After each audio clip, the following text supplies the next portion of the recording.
हे बांधकाम सुरू करायची कल्पना दसऱ्याच्या आसपास आहे. आता बांधकामाला लागणारा मजूर गावात यादी केली का? केली.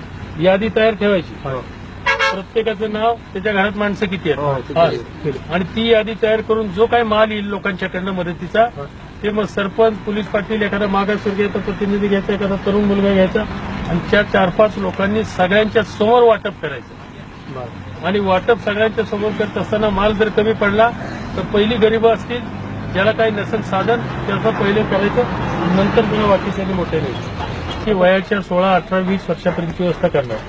फक्त अट एकच आहे की त्याच्या नावाची जी आई वडील गेल्यानंतर जमीन जुमला असेल, त्याच्या नोंदी त्या पोराच्या नावावर झाल्या पाहिजेत, आणि दुसऱ्याने त्याच्यात शिरता कामा नये. त्याच्या प्रॉपर्टीला कोणी हात लावता कामा नये, ती त्याची जमीन राहिली पाहिजे.